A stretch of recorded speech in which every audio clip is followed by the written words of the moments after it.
Bonjour et bienvenue dans cette nouvelle vidéo où on va parler de la correction d'un exercice type de mécanique comme un exercice de chute libre.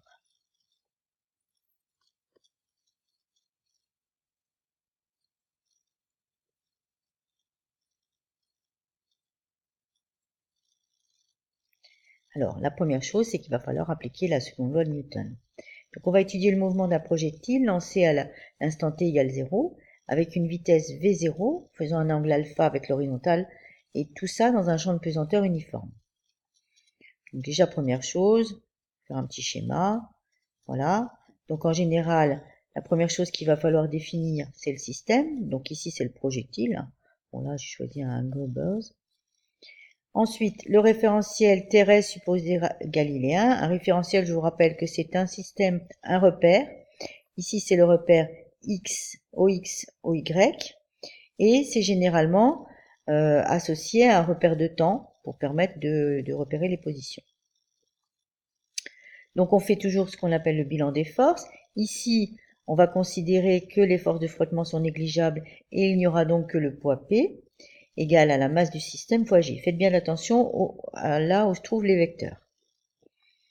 Donc, et ça, je vous rappelle que lorsqu'il n'y a qu'une seule force qui s'exerce et que le poids, c'est ce qu'on appelle une chute libre.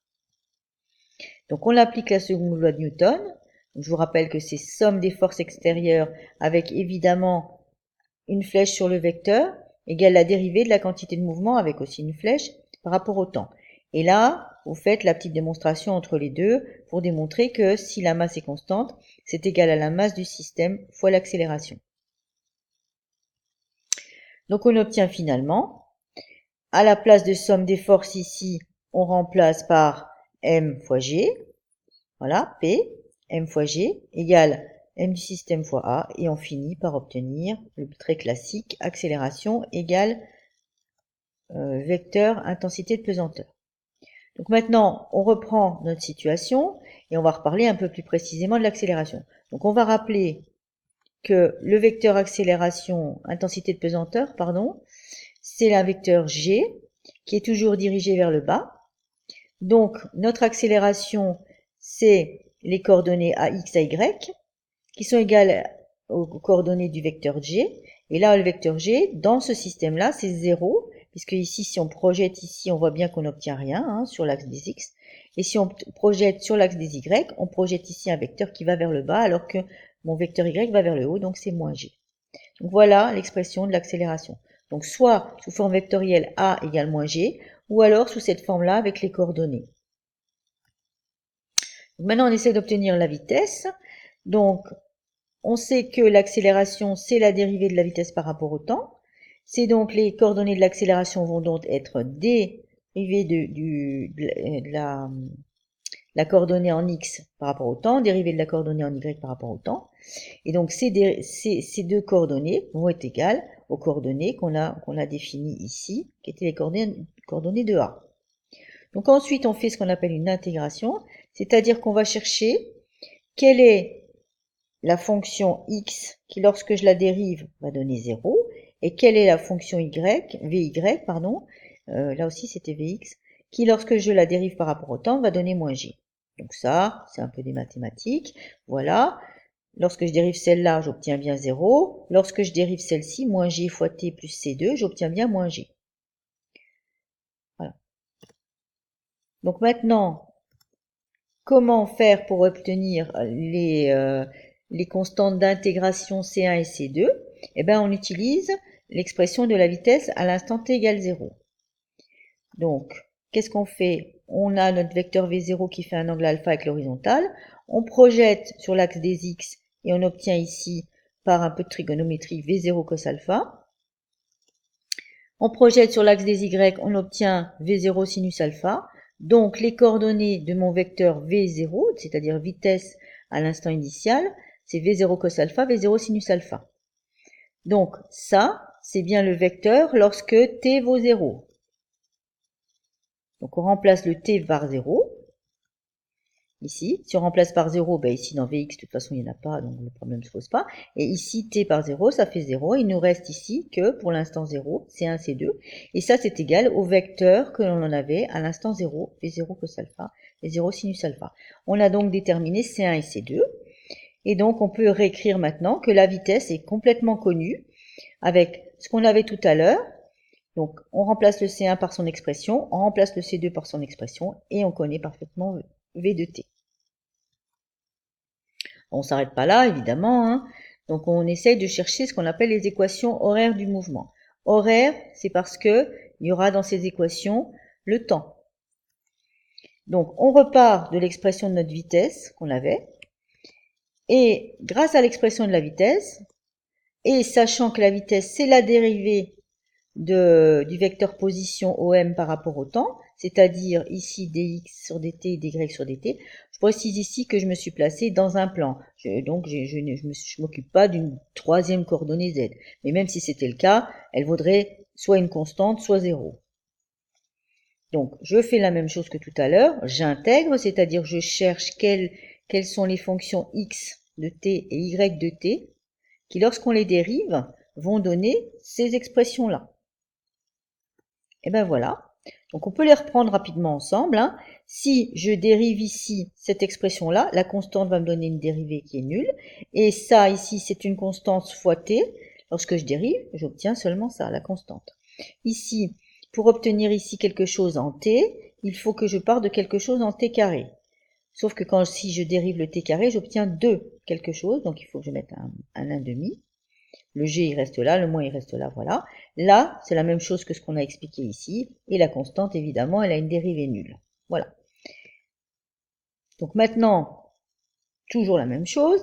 Il nous faut déterminer les constantes d'intégration C3 et C4. Et là, pour ça, on va exprimer la position à t égale 0, hein, puisqu'on est en train de parler de la position, donc il faut bien qu'on s'intéresse à la position à t égale 0. Donc ici, on est parti du principe que la position à t égale 0, elle était ici, en 0, 0. Si maintenant on vous disait qu'elle est à une certaine hauteur h, ou qu'elle est ici à une certaine position ici, ben, il suffirait de changer ici les coordonnées qui sont là. Donc, on étudie maintenant OM à l'instant 0, hein, ici, donc on remplace t par 0, et donc à ce moment-là, on obtient bien C3 égale C4 égale 0. C3 égale... Oui, c'est ça, pardon. Donc on remplace dans l'expression qu'on avait tout à l'heure et il nous reste seulement l'expression ici sans les constantes. Donc là maintenant on connaît parfaitement les équations horaires, c'est-à-dire qu'on sait dire exactement où se trouve le mobile à un instant donné, sauf qu'il faut à chaque fois calculer x et y.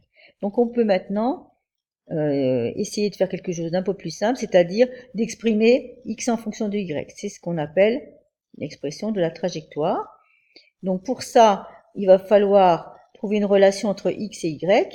Donc on va utiliser la première équation pour extraire t, égale x sur v0 cos alpha. Et ce t, on va le réintégrer dans la deuxième équation. Ce qui donne ici, donc avec, j'ai gardé la même couleur ici, vous voyez, remplacer t par l'expression là, ici aussi. Hop, on simplifie un peu ce qui peut être simplifié. Et voilà ce que ça donne. Là, ici, j'ai remplacé par la tangente parce que vous voyez, j'ai un sinus ici, un cosinus ici, ça fait bien une tangente. Et les deux V0 se simplifient. Voilà. Alors maintenant, on peut vous demander d'autres choses. On pourrait vous demander de déterminer ce qu'on appelle la portée. Alors, c'est quoi la portée? Alors, voilà à peu près la trajectoire qu'aura votre projectile. La portée, c'est la distance maximale que vous pouvez atteindre lorsque vous lancez votre projectile. Et ça correspond à quoi? Ben, ça correspond à l'instant où y va être égal à 0. Alors, il y en a deux des instants comme ça, hein, puisqu'ici, nous, on est parti de 0. Hein, mais c'est celui-ci qui va nous intéresser, hein, parce que celui-ci correspond à x égale 0. Hein. Voilà. Donc, qu'est-ce qu'on fait? On reprend l'équation qu'on avait tout à l'heure avec y de t, et on remplace ce y de t par 0. Donc, dans l'équation précédente, hein, dans l'équation de la trajectoire, on remplace, pardon, c'est pas le t qu'on remplace, c'est le y qu'on remplace par 0. Et donc, en faisant bouger un petit peu tout, on simplifie les x par-ci par-là, et on obtient de tangente alpha, V0 cos alpha carré, etc. Donc, si jamais on avait ici, si on avait eu ici une altitude, ici, on aurait une équation du second degré à résoudre. Alors, il faudrait calculer le discriminant et on trouverait deux solutions. Une solution étant ici et une solution éventuellement étant négative. Hein. Voilà. Donc, on peut simplifier ça. Donc là, je mets tout ensemble, les V0, les sinus, les alpha, etc. Je simplifie ce qui est possible de simplifier. Et on peut utiliser une relation de trigonométrie qui est sinus 2 alpha, c'est 2 fois sinus alpha cos alpha. Et comme ici, on voit ici, on a 2 sinus alpha cos alpha, je remplace ça par sinus 2 alpha. Et voilà l'expression de ma portée. Alors, dernière chose qu'on peut encore faire, c'est déterminer ce qu'on appelle la flèche. Ben, la flèche, c'est l'altitude, enfin la position maximale qu'on peut atteindre. Ben là, ici, on sait ici que la vitesse verticale ici sera nulle, hein, puisque la vitesse verticale augmente ici pour que le projectile puisse monter et diminue pardon ici, et ensuite elle va augmenter ici la vitesse en redescendant. Donc on prend l'expression Vy, hein, qu'on prend dans une des équations, et on met ça égale 0. Et donc on va trouver l'instant où ça va se passer, l'instant où se trouve ce point-là. Donc on va trouver ce T flèche là, la flèche, c'est ça l'expression, et qu'on va remplacer où? Eh ben, on va remplacer dans le X, puisque c'est ce qu'on cherche, dans le Y, pardon. Voilà, excusez-moi. Dans le Y ici, parce que c'est ce qu'on cherche. On peut le faire dans le X aussi, d'ailleurs, on peut aussi chercher ce que ça vaut. On peut chercher pour les deux. D'ailleurs, c'est ce que j'ai fait. J'ai repris les expressions, les équations horaires, et j'ai remplacé le T. Voilà ce que ça donne. Voilà, en faisant un petit peu quelques calculs, je vous laisserai faire ça un petit peu au brouillon. Voilà ce qu'on obtient. Et en remplaçant sinus 2 alpha, 2 sinus alpha cos alpha par sinus 2 alpha, voilà ce qu'on obtient. Donc à vous de refaire ça un petit peu pour voir ce que ça donne. Voilà. Alors que faut-il retenir? Alors je ne vais pas tout refaire parce que c'est un peu long, mais voilà un petit peu le schéma de ce qu'il faut savoir faire. Il faut savoir définir le système, le référentiel, les forces qui existent. Ensuite, la seconde loi de Newton. De la seconde loi de Newton, on obtient l'accélération et par intégration la vitesse avec des constantes d'intégration. Ces constantes d'intégration, on les obtient grâce aux conditions initiales sur la vitesse. Ensuite, on remplace tout ça dans la vitesse et on connaît parfaitement le vecteur vitesse. Ensuite, de nouveau, par intégration, on obtient le vecteur position avec des constantes d'intégration qu'on obtient grâce aux conditions initiales sur la position. Et là, on obtient les équations horaires.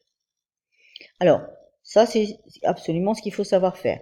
Ensuite, on peut rajouter à ça la trajectoire, c'est-à-dire que là, on va extraire t de x de t, puis on remplace dans y de t.